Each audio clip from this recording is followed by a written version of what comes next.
सभी दर्शक को मेरा नमस्कार। मैं बलराम कुमार, समता सुपौल बिहार। मैं सभी देशवासियों के बीच एक बात रखना चाहता हूं कि आज हमारे देश में जैसे अभी अमेरिका 50% टैरिफ लगा रहा है, तो और देश के प्रधानमंत्री भी बोलते हैं और मेरा भी मानना है कि कम से कम सभी हमारे देशवासी जितने भी हैं जो है स्वदेशी अपनाएं, जिससे कि हमारे देश में अगर स्वदेशी अपनाते हैं तो करोड़ों का फ़ायदा होता है और वो पैसा यहीं रह जाता है। अभी हमारे देश में देखते हैं कि चाहे हमारे घर के भाई हो, पिता हो या परिवार हो या और भी सभी लोग के परिवार हैं जो आज दुकान खोल के बैठते हैं, जो कस्टमर आएंगे, जो 2 रुपया कमाना है, 2 रुपया बचेगा।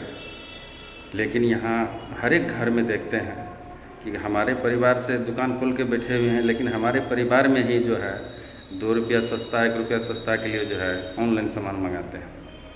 तो जो कि ऑनलाइन सामान मंगाते हैं वो विदेश का जो है फंडिंग होता है। यहाँ पर विदेश में जो सामान मंगाते हैं वो पैसा फ़ायदा जो है वो विदेश चला जाता है, जिससे हमारे देश को नुकसान होता है। और जितने भी हमारे देश में विदेशी सामान है उसका मेरा मानना है कि उसको बायकॉट करना चाहिए, उसको जो है नहीं लेना चाहिए, स्वदेशी अपनाना चाहिए। जैसे अभी पेप्सी, कोको कोला, ये सब बहुत सारे ऐसे हैं। और हमारे देश में जैसे अभी गन्ना का जूस हुआ, मौसमी का जूस हुआ, अनार का जूस हुआ, बहुत सारे ऐसे चीज़ हैं जो ये फ़ायदेमंद भी चीज़ है और ये प्राकृतिक का देन है, ये सही चीज़ है, ये हम लोग यूज करते हैं तो फ़ायदेमंद भी होता है। और ऑनलाइन सामान नहीं मंगाना चाहिए, स्वदेशी अपना, जिससे कि हमारे यहाँ सालों में कम से कम कई करोड़ों का फ़ायदा होगा। तो मेरा मानना है कि आप सभी से आग्रह है, मैं सभी देशवासियों से आग्रह करता हूँ कि विदेश वाले जो हमारे यहाँ टैरिफ लगाते हैं और पैसा कमाते हैं, तो इससे अच्छा है कि अपने देश में स्वदेशी सामान अगर अपना खरीदते हैं, खाते हैं, तो हमारे देश को फ़ायदा होगा और हमारा देश तरक्की करेगा, हमारा देश आगे बढ़ेगा, हमारा देश मजबूत होगा। आज मानिए कि जैसे थोड़ा देर के लिए अभी हमारे यहाँ कितने हम लोग नासमझ हैं कि अभी मान लीजिए हमारे यहाँ जो बहुत सारे सामान पैकेट का बिकता है, जैसे अभी हम लोग गेहूँ पिसाते हैं खाने के लिए, तो ज़्यादा से ज़्यादा 15 दिन 20 दिन रहता है, उसमें वो ख़राब होने लगता है। एक मिसाल दे रहे हैं आटा का, और वही आटा आपको पैकेट वाला जो खाते हैं, तो पैकेट में आप सोचिए कि ऐसा कौन सा केमिकल रहता है जो 2 महीना, 4 महीना, 6 महीना तक वो ठीक रहता है।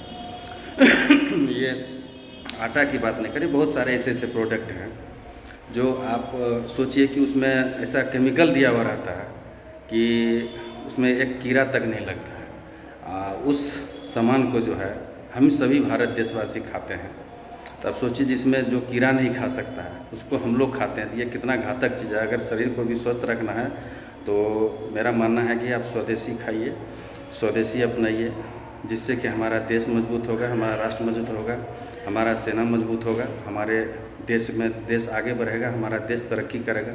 आज जो कोई टैरिफ का धमकी देता है वो धमकी नहीं दे सकता है, और क्योंकि हमको उसका ज़रूरत नहीं पड़ेगा। इसीलिए चाहे आप खाना खाते हो या बहुत सारे कपड़े पहनते हो, तो स्वदेशी अपनाइए और अपने देश को आगे बढ़ाइए, तरक्की कीजिए। मेरा यही सोच है कि ऑनलाइन कोई सामान नहीं मंगावे। अपना जैसे अभी मान लीजिए दुकान खोल के बैठे हुए हमारे परिवार के या और भी परिवार के लोग, तो वहाँ अगर आप सामान लेते हैं तो वो पैसा यहीं रहता है और यहीं घूमते रहता है।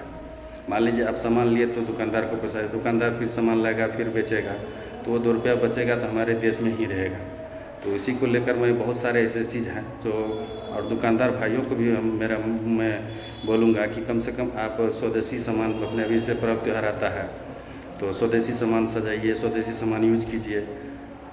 तो इसी को लेकर मैं सभी से आग्रह करता हूँ कि सभी देशवासी जो है स्वदेशी सामान अपनाएं और अपने देश को तरक्की में लाएं, अपने देश को मजबूत करें। और हमारा देश मजबूत होगा तो हमारा सेना मजबूत होगा तो हमारा देश का तरक्की होगा। इसी के लिए मैं सभी से आग्रह करूँगा, सभी देशवासियों से, कि स्वदेशी सामान अपनाएं। धन्यवाद। जय हिंद, जय भारत।